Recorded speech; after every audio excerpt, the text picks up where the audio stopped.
So let's get into episode 4, titled Playing with Fire. The episode opens with another music video. Again, these music videos, they start to become welcome breaks just because of the absurdity.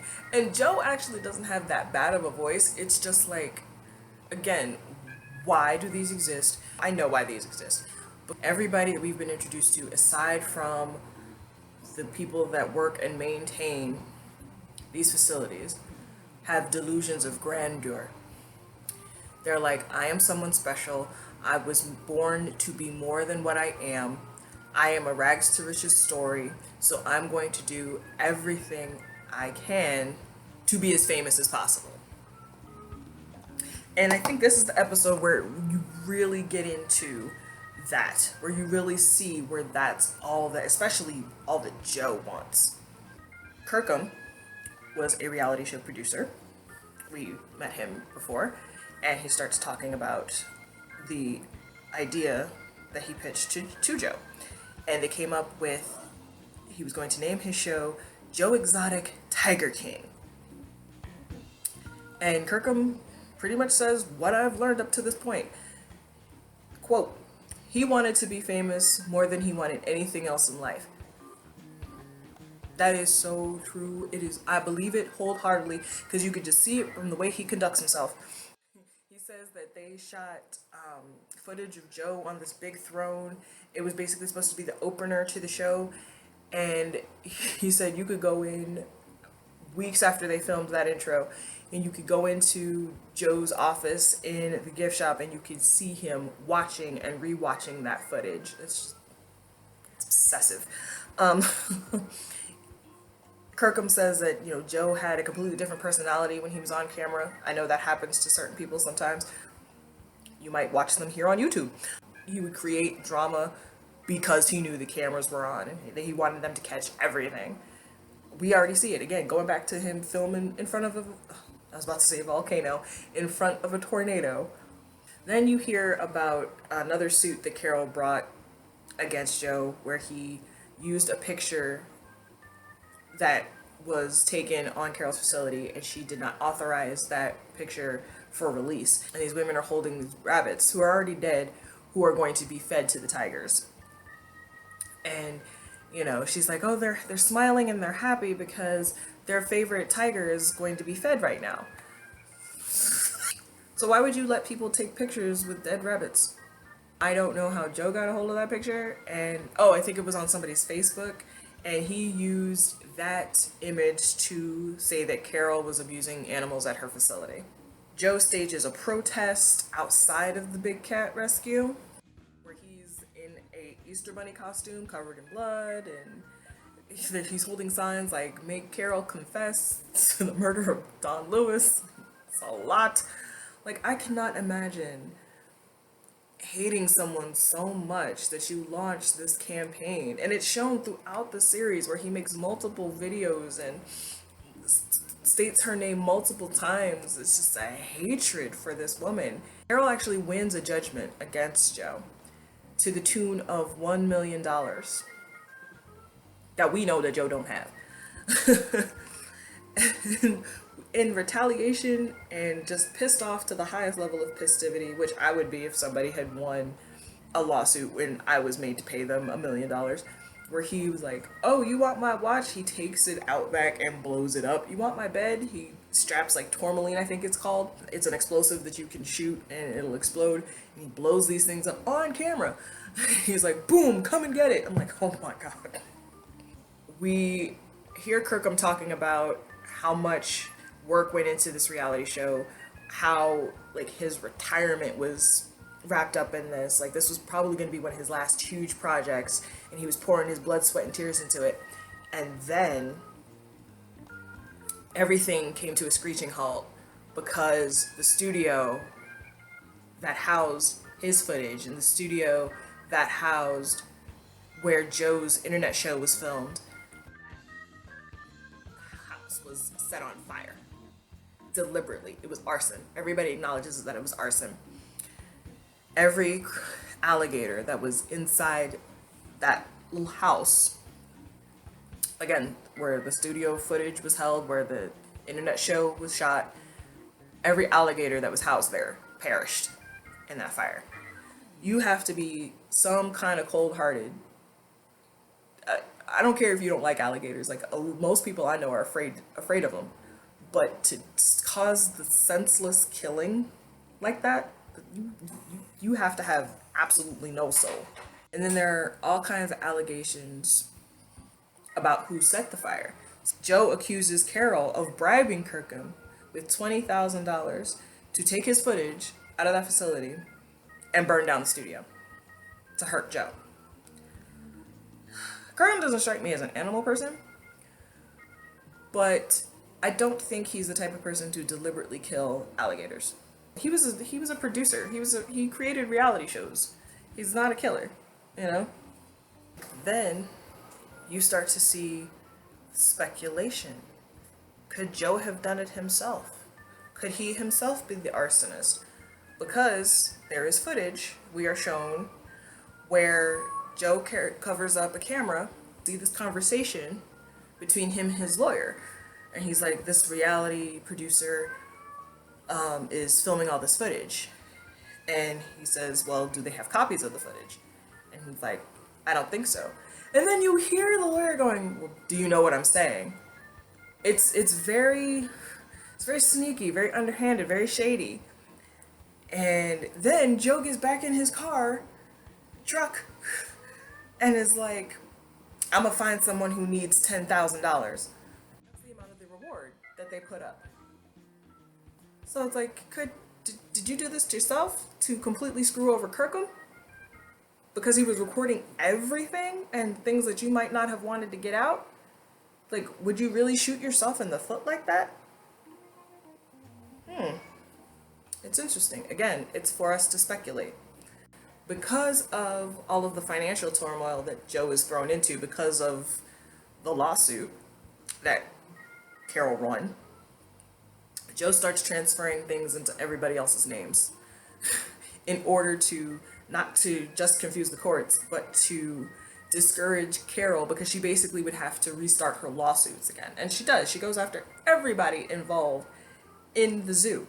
She went after Joe's mom because he transferred his assets to her. And Joe's mother had to take out a GoFundMe to pay the legal fees to fight Carol. That's low. Like, I get it, what Joe did was low what he did was trying to get out of paying you, but to go after his mother, at that point I'd be like, you know what, I won, you know, I don't need it. I'm not going to destroy the life of somebody who had nothing to do with this other than giving birth to this person, okay? Like, I can't. She probably doesn't even know what's going on. So Joe goes back to breeding in order to make money. You see the decline of the GW Zoo. The people start running low on food. They can't feed all of the animals equally. Somebody says that, you know, the Walmart trucks have sucked lately. Joe gets to the point where he's open to mediation, but then slams the door on all of that once Carol asks for his parents' house as collateral. Nope, I'm not gonna have my parents out on the street because you're greedy. Then we are introduced to Jeff Lowe. This man is a character and a half. Like, not a character to the extent of Joe, but he is a character, okay? He shows up, he's a businessman. He is introduced to everybody at the zoo as their new investor. He is another big cat owner, and he seduces Joe with his show of riches. Like, he introduces him to his friends, he flies him out to this mansion, he shows him all of the cars that he owns, especially a Ferrari, and they go to Vegas, and they party it up, and he's like, and Joe feels safe with this man. He's like, okay, well, this is the person that's going to save me. Joe's also clinging to this man because it's like he has the money to fight Carol. He has the money to keep going back and forth with the court, so I need him. We have Carol and Howard and Joe and Jeff on a phone call, and they seem to almost reach an agreement, and then Jeff starts cussing Carol out. I'm not going to repeat what he says, but it was just like, this was unnecessary. After all of that, Joe signs the zoo over to Jeff in order to discourage Carol from starting another lawsuit. He doesn't. And then all of Jeff's secrets starts to surface. Joe's like, I found out that the mansion that I was in was rented. I found out that he was behind on his Ferrari payments. And almost everything he told me was a lie. And the last line you hear in the episode is a woman sitting on the bed. I can't remember her name. She's a current employee of the zoo, and she says, Jeff Lowe stole the zoo. Black. It's like, he stole the zoo. And I mean, it makes sense. Like, Joe trusted this person he barely knew. And, you know, he presented himself in this way, like, I have all this money, I'm here to help you. He got what he wanted. Joe signed the zoo over to him, and that's it. Now, episode 5 is called Make America Exotic Again. And we open up with Doc Antle hosting a chimp birthday party. And I believe this is meant to show the difference between how Joe ran the zoo and how Doc is now running the zoo. According to the staff, Jeff does nothing. He doesn't feed the animals. He doesn't show the animals. He doesn't do office work. Like, he just does not, he's not running the zoo. He just owns the zoo, basically.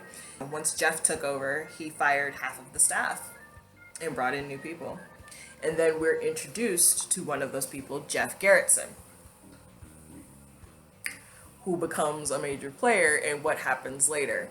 He is another quite unsavory individual. He gives Joe $14,000 to open a pizzeria in the park. Like, oh, these people can eat this pizza while having a live tiger walking right alongside them in a cage. Like, it's... And then you find out that these people are using the expired Walmart meat to make this pizza. I'm like, did you guys know? That shit is gross. I hope nobody ate that pizza. I really hope. And I hope that anybody that watches this documentary that may have partaken in that food sues. Because that is disgusting. I had completely forgotten that this man also ran for president in 2016. I am an avid watcher of Last Week Tonight. I love John Oliver, and I remember the clip that they showed. I remember it. I'm pretty sure that that video is getting hits because of this docuseries, because Joe is included in it. He's like, I carry guns, I'm never gonna wear a suit, I am gay, and I'm like, I remember it. And Joe believed, because of that clip, he was now a celebrity. Like, people were adding him on Facebook, people were stopping him, asking him for autographs and pictures, and I truly believe it went to his head. We meet his campaign manager, Joshua Dial, very unassuming young man. Says he was Joe's campaign manager for about a year and a half. Says outright it was the worst experience of his life. He says that it was the worst experience of his life and that it was a pure publicity stunt. He believed that running for president was going to generate business for the zoo. So once the presidential bid fell apart, Joe decided to run for governor of Oklahoma. I mean, that makes more sense, really. Go from A to B, not A to Z, take steps. But no, Joe was like, all right, let's go from 0 to 100, and then maybe we need to go back down to 2. It seems he does everything to the extreme. Everybody in this damn docuseries does. Everybody does everything to the extreme. Joshua Dial says that during this whole thing, like, Joe had no chance of winning because nobody took him seriously. Everybody just saw him as a source of entertainment. I believe it. We're enjoying him as entertainment right now. Ooh. Then we meet Alan Glover, who is introduced to Joe by Jeff Lowe, and he's basically just hired to do jobs around the park, just another farmhand, as it were. It's like he plays a larger role in what happens later. And then you really get the sense of nobody cares about Joe. Like, nobody is personally invested in him. Nobody cares about his feelings or emotions, what he's really doing, how anything affects him. Because you see, as he's filming a video, he gets dragged by one of his cats. One of the tigers is seen, like, sniffing his shoe, and then Joe attempts to get the animal off of him, and they start dragging him, but it's like nobody jumps in to help. Like, people are just standing there filming him. Nobody's like, somebody get some help. Nobody, they're just letting it happen. He went on to claim that his staff wanted him dead. He was like, somebody poured cologne on my shoes. Cologne? Okay, I didn't know cologne attracted tigers, but whatever helps you sleep at night. There's more footage shown of Joe berating his staff, trying to control them, basically talking down to everybody. It just gets really random at this point, because you see that happen, and then you see John and Travis separately, like, just firing guns and loading guns and talking about the things that Joe did for them. And then you get to hearing that there were drugs involved, especially with Travis. There was a certain drug that was being done, and you find out why that is, why John Finley has no teeth. It's meth mouth. And it's just like, ah. And people are saying that the plethora and the availability of these drugs is why both of these men, who it is revealed, neither of them are gay. These are straight men. These are heterosexual men. Because of what Joe could give them and the access that he had to these drugs, that is why they both agreed to marry him. These better be some strong ass drugs for me to be in a romantic relationship when I'm a heterosexual, for me to be in a romantic relationship with somebody knowing that they expect something else. That's a lot. That is just a lot. I know I couldn't do it. Like, you've got, people saying, yo, Travis is not gay. And then John was like, I'm gonna go over here and bang the receptionist. Like, and John got the receptionist, Amber, her name is Amber. John got Amber pregnant, and then they ran off to get married. And then you see footage of Joe saying, he's like, I fell in love with two straight guys because there aren't a lot of gay men around here. That's tragic. It's tragic. I get being lonely, but to be like, hey, if I give you these things, will you be with me? That's not I would rather be alone than have to bribe somebody to be with me, to fake being with me, to marry me just so I could say I was married. That's not love, and I pray that everybody watching this loves themselves more than that. Know that they deserve more than that. Please. Like, gifts and drugs do not a relationship make. Not at all. Stop it. So you see where Travis gets really distressed. He punches a truck, like the side of one of the semis at one point, where he's not listening to what I feel. He's not listening to my concerns. And you see, like, him take his ring off and pretend to throw it away, and Joe's like, that's not even funny. And then it reaches a climax where Travis goes into the office where Josh Dial is sitting, and Josh says that, Travis points guns at everybody, thinking he's funny, he's a prankster, he's a jokester, and Travis ended his life right in front of Josh. And I hope, with everything that I am, that Josh got some help. I hope that he got some therapy after that, because that is traumatic to watch somebody, not just take them, to watch somebody die in front of you. I was in the room when they shut off my mom's life support. That is an image that I will never get out of my mind. Watching somebody do something like that, that's an image you take with you for the rest of your life. You see it in your dreams and your nightmares. Like, I really, really hope that Josh went and got some therapy for that. Then footage of Travis's funeral is shown, where Joe is giving the eulogy. Then he starts singing again. And then, like, people are why are you clapping? This is not a concert, it's a funeral. Like, I was watching it with my jaw on the floor. Like, people are literally just like, what are you doing? People are mourning. A mother has lost her son, so young and fresh and full of life, and you can see it, like, in the pictures that Travis's mother has, and the pictures that you see with Joe. Like, almost looks like it's two different people. It looks like the later footage we see of Travis, it looks like the joy has just been sucked out of him. And people can say it's like, yeah, because he was constantly stoned, but why would you need to be in a constant state of inebriation just to live? Joe was 32 years older than Travis. Like, he's a year older than me. Why? Okay. So I know from the friends that I have, I know that May December relationships in the gay community, it's not a rare phenomenon. I've seen it.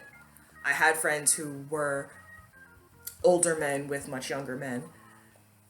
But it's like, and the question I always have about it is, what do you all have in common? Obviously nothing here other than guns and drugs, because that's what you had to give these heterosexual men to keep them with you. There's a change in Joe after Travis's passing. We see the memorial that Joe has built for Travis, and he says that he goes out there every morning to have a moment with Travis before he starts his day. I get that. I meditate, and I'm Buddhist. I chant first thing in the morning, and sometimes I leave a little space to talk directly to my mother. After everything goes down, we're flipped back to the business side of things, and Jeff Lowe retreats and heads to Vegas, and he decides to open up his own version of a party bus, but with the animals. Like, you can have this party bus and you can go from casino to casino while petting a tiger. That was a failure, as it should be. I understand trying to get your coin where you can, but find something else at this point. Then we're shown Joe going on his first date with Dylan Passage. That relationship goes from 0 to 100 because these people don't believe in taking their time. Again, everything Joe does is to the extreme. It's 2 months after Travis's passing that Joe marries Dylan. 2 months? Really? This is another younger man. And he's like, his energy was just so intense that, when he proposed, I didn't even think about it. I just said yes. I'm sorry, marriage is something that you think about. It's not a game to be played with. Marriage is serious. This, I can't.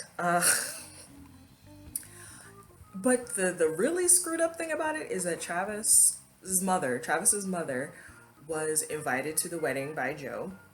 You were shown pictures of her at the ceremony. It was just her and Joe and Dylan and some of the people working on the farm. And after the I do's were said, Travis's mother never hears from Joe again. She was literally used to be like, hey, I know this is kind of fast, but Travis's mom was okay with it, so you have to be okay with it too. Thank you, I'm done with you, peace out. After all of that, after he marries Dylan, he begins to kind of perk back up. He finds the energy to continue his run for governor, and then he loses. Not a shock at all. And after he loses the bid, he loses his way. He just starts moving very lethargically and doing things very haphazardly. Josh Dial says that this was a time of much paranoia, and some of that was founded because there was a listening device found on the roof of the gift shop. They're shown Eric Goode, the filmmaker, trying to interview Jeff Lowe, and he is constantly getting calls on his cell phone. The federal agents are talking to Jeff, and they're telling him that Joe is being investigated. Which leads us to episode 6, the noble thing to do. So we're given some more backstory on Jeff Lowe to show, again, that he is not a person on the up and up, as it were. We are told that Jeff physically assaulted his first wife, and he was arrested this past time when he was in Vegas for sneaking the Cubs into casinos and things like that. All of the animals were confiscated. Thank the gods. And by this time, Joe is under watch by federal agents. They're sniffing around trying to find out the goings on, because when Jeff comes back, he's trying to balance the books, and he finds that there's $88,000 of misappropriated funds missing, and he accuses Joe of embezzlement. He believes that Joe used these funds to fund his run for governor. Then we're shown more dramatic footage of Joe getting ready to leave the park, making preparations to basically flee. He throws papers and computers and electronics and all types of things into this pit and sets it alight. He has animals transferred. Then he is banned from the park. Like, after he left, Jeff Lowe says, "You're no longer welcome here." And then we're shown footage from the Goodbye music video, and my only thought was, when did you have time to write this song and to film this video? When did you have time to sit down, write the song, go in the studio, record it, hire a crew, and shoot this music video, edit it, and put it out? Like, what do you... Where? When? What? Joe, you can see it in his face when Eric Goode catches up to him. He's very defeated. He's like, nobody wins. There is no good here. Nobody profits. Nobody has come out on top. And believes that Carol will reap her karma for killing her husband, which he very strongly believes she did. Then we're shown the filmmakers going into the park with a hidden camera. And we hear someone say, "Joe Exotic is going down." I'm like, for what? For the embezzlement? Because we weren't privy to any other conversations yet, so what are we talking about? Then somebody says it. They're like, well, Joe solicited someone to kill Carol Baskin. This man hated this woman so much that he decided to find someone that he could pay to end her life. Like, wow. I could never imagine hating someone so much that I would pay somebody else to kill them. So the filmmakers go to talk to James Garrison.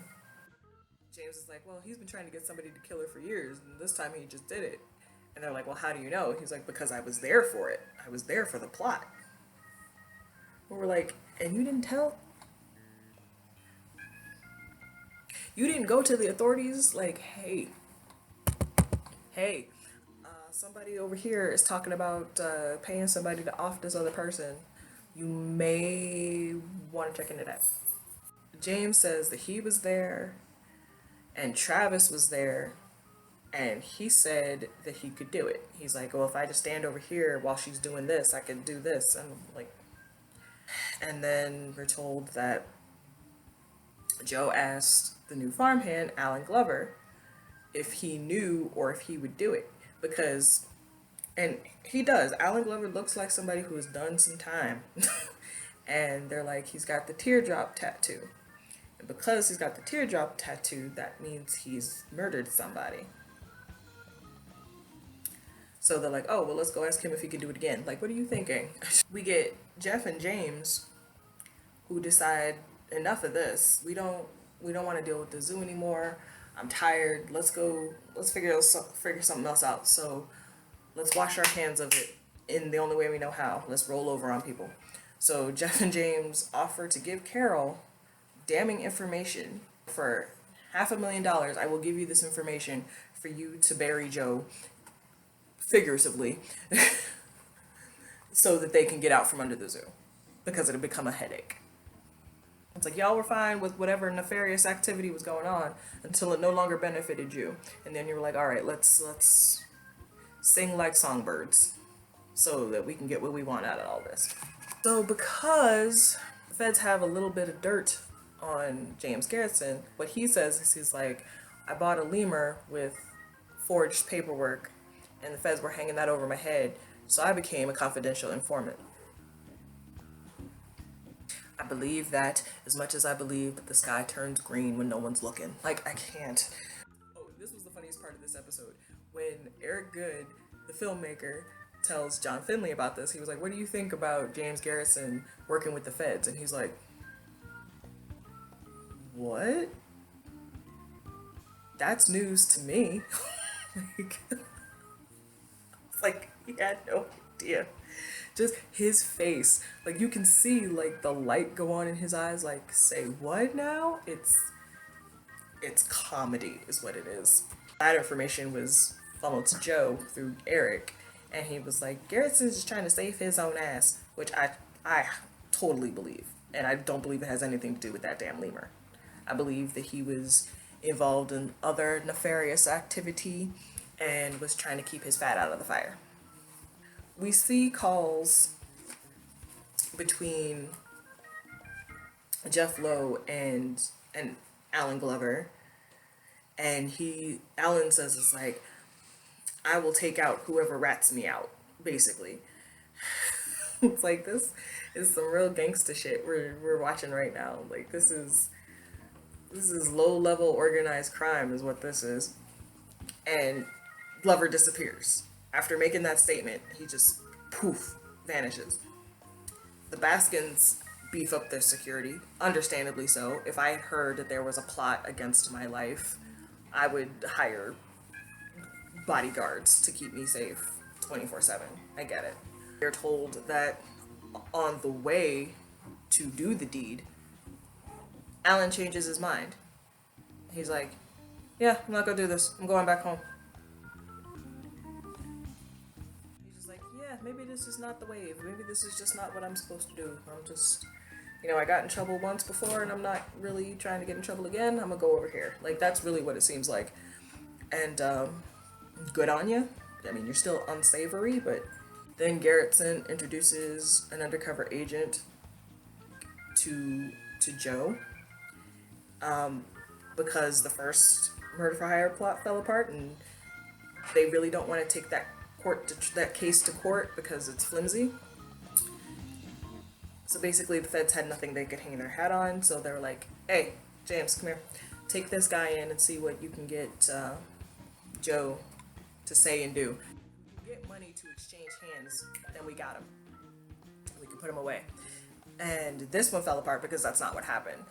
Garretson introduced Joe to this person. There was a plot discussed, but because no money had exchanged hands, it fell apart. So we see Jeff Lowe leaving the zoo, and he spills his guts to the FBI. He's just like, here's everything that I know. I'll get you any information you want. And he records the calls with Alan Glover. And according to Jeff, Joe fled after being asked where the money from the hitman came from. Like, you see footage of Joe and Jeff arguing, and he was like, I think that's where the "you going down" line came from. And he was like, you hired someone to kill Carol, and you hear Joe going, it's like, that's not what I'm talking about. Like, he doesn't even deny it. He's just like, that's not what we're talking about right now. It's just like, oh shit, you did do that. Any sympathy that I thought I had for you is completely gone. Just poof. Because Joe is took off basically in the middle of the night, the feds can't find him. So, you know, even though he told the hitman to get a burner phone and do all these things to avoid being tracked, Joe obviously didn't take his own advice because the feds used his cell phone signal. They were pinging it off towers to locate him, which they did. And they arrested him in the parking lot of a grocery store. What's done in dark will always come to the light, people. Please remember that. I'm wondering about this latest husband, Dylan Passage, because like he does seem a little more into it than either John or Travis were, but you know, and the fact that Joe met him in an online chat room makes me believe that okay, maybe this person is gay, but he doesn't talk in loving terms about or to Joe. Like, it's weird because we see the conversations that they're having while Joe is in jail, and the interviewer was asked, like, what would you say to Joe right now? He was like, oh, I'd just hug him, like, because right now he doesn't have anybody and he's a very affectionate person, so I think he just needs a hug. You wouldn't be like, you know, I would tell him I miss him, that I love him, he will always be my husband, I'm going to be here waiting for him on the outside, you know, and I would tell him how I felt. Like, no, I was like, I just hug him. Okay. Maybe people just aren't as expressive with their words as that's entirely possible. But that seems off to me. Towards the end of the episode, Joe's still talking. He's still talking smack from behind the bars. Jeff decides that he's going to build a new zoo and get away completely from the GW Zoo. And Glover says that he's grateful that he ratted on Joe because he's like, I could have been in the same position he was. And that's the end of the episode. Then we hit the final episode, Dethroned. It's episode 7. And Joe says, I'm in a cage. Why do you think tigers die in captivity? Because their souls die. Pretty much. Then we are reintroduced to Tim Stark, who we haven't seen in 3 episodes. Tim and Jeff open communication and they enter a new partnership to build a whole new zoo. Now we're shown calls between Joe and Dylan, and Joe is saying things like, I'm scared that you're not going to be there when I get out, and he's like, I'm not going anywhere. And then he's shown driving this like really fancy car with a stick shift. I'm just like, are you not going anywhere because you love this man, or you're not going anywhere because of the lifestyle he provided you? Because again, I'm not really hearing, I only hear I love you once. And again, maybe people just aren't as verbal with their emotions as other people are, but it still seems, especially when you're separated from your lover and, you know, in a circumstance like jail, you'd think because you can't touch them, you would be more expressive, but maybe that's just not the person that Dylan is. Again, because he didn't say that I married this man because I fell in love with him so hard and so fast. It was just like his energy was just so, you know, I didn't even think when he proposed to me. Like, that doesn't sound like the beginning of a healthy marriage. Not at all. The feds move in, they start digging around the facility of the GW Zoo, and they find the skulls of 5 big cats. And they're like, oh, this man is euthanizing animals at this zoo. Okay.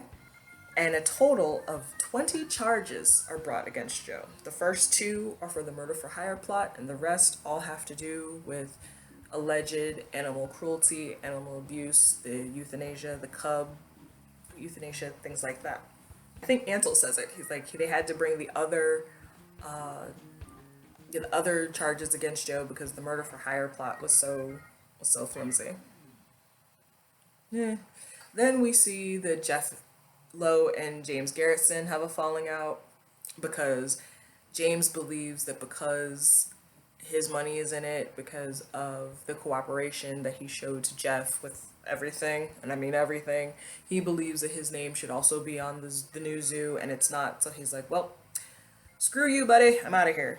We hear from Alan Glover again, and he admits that Joe gave him money to murder Carol, and he just took it and ran. Which is after the last episode, I presumed he did, where he's like, I got the money, I really don't have to do anything. I can change my mind right now. Okay, this is good. Why did you still not go to the authorities though? You'd be like, here's the 3,000. I think it was 3,000 that he gave me to do this. Go get him. Like, everybody's watching their own ass in this part. It's evident. So Joe's former employees from the GW Zoo come forward and they start spilling the tea. One guy was like, yeah, I did see him kill a tiger. I couldn't stop it. It was going to happen no matter if I said something or not. And that's sad. Another employee says, yeah, I saw this going down. I saw that going down. And it's like, when you have nowhere else to go, again, going way back to where, it was revealed that Joe hired last resort employees. It's like where this is all you have, you'll stay quiet. I get that. I totally understand that. And then we're shown John Finley talking to Eric Good. John is scheduled to testify against Joe. At this point, they are divorced. John says, oh no, I'm testifying him against all charges, the murder for hire and the animals. He's like, I was his right-hand man for 16 years. You think I don't know what went down there? I'm like, oh, okay. He's just gonna tell all the business. John says that Joe asked him to drive someone to Dallas to get a fake ID in 2017 so that that person could go and take Carol out. According to James Garretson, Jeff Lowe was involved in the planning of the plot, so he should have been called as a witness too. He was, according to Garretson, but Jeff refused to testify. Everybody's hands are dirty in this. Everybody's hands are dirty in this. It's so evident. Joe's lawyers tell him not to testify. Joe does it anyway. Joe says that the plot was indeed real, but money only changed hands on Jeff's orders. Everybody turns on everybody else to try to save their own skin. We hear from Joe the night before the sentence is handed down. He's very optimistic about being released and starting his life over. He's like, I can move away, I can do something completely different. I'm older, but I get my life back. I think we see the prosecutor reading her closing statements and explaining that the jurors were shown every internet post, every show where Joe threatened Carol. Basically every threat that Joe made against Carol that was posted online is shown to the jury, or where he wished her dead. The next day, the jury comes back after 4 hours of deliberation and finds Joe guilty on all counts. Things get really quiet. We hear Joe weeping on the phone, saying, I need out of here so bad. Like, the way I'm treated in here, animals aren't even treated this bad. We see Carol and Howard celebrating. Howard is serenading Carol and they're drinking champagne. And we're told that Jeff Lowe and James Garrison may go down themselves for other things, maybe even more severe things in the future. Joe, while on the inside, decides to work with PETA to take everybody else in the big cat trade down. He's like, well, I'm out of the animal world, so why not help these people take out everybody else down? Then we are shown Jeff Lowe and Tim Stark being so at war that they just completely despise each other. Like, why does Jeff fall out with everybody that he comes in contact with? It's almost like he uses people until they're no longer useful. Like, once he gleans all the resources he can from them, he's like, I'm done with you, I'm gonna go over here and find the next host, basically, because he's a parasite. That's exactly what he looks like. He looks like a parasite. So Tim is so full of hatred for Jeff that he is talking to Joe, who is talking to PETA. We're shown footage of Joe talking about how big cats don't belong in America. They belong in Africa and Asia and India. and the private ownership of these animals needs to be stopped. So his original mission was a good one, was a pure one, but once he learned that he could make money with these animals, his mission changed and his goals and objectives changed. And he acknowledges it. He's like, he started out wanting to save the animals, but he got way too wrapped up in owning a zoo. And that's where he went wrong. That's when everything fell apart. Then we get an end card that says Joe was sentenced to 22 years in prison. The Big Cat Safety Act has not passed. Doc Antle's South Carolina facility was raided in December of 2019, and he has not responded to cub euthanasia allegations. And this was the one that really took me out before I turned everything off. It said 5,000 to 10,000 tigers live in captivity in the United States. Fewer than 4,000 live in the wild. There is no need for y'all to be owning tigers other than to fuel your own ego. And I think this documentary totally shows that. Everybody, I said it all through this video, everybody in this series that owns these animals uses them for their advantage. It's not about, they try to use the conservation, environmental, we're here helping and saving these animals. They try to use that as a justification, but at some point it stops being about the animals and it starts being, how can I make money with these animals? And that's infuriating. Those are my thoughts on Tiger King. I truly believe that he is where he needs to be right now. Like I said, I'm not gonna say outright that Carol fed her dead husband's body parts to her tigers, but I believe she had something to do with his disappearance. I hope that everyone who worked at Joe's facility has found some semblance of peace and has moved on. And I thank you for spending all of this time with me. That's going to be it for me today. Hope you enjoyed yourself. Be sure to like, comment, and subscribe, all of those good things. I know there are a million videos you could have watched today. I humbly thank you for coming to slay.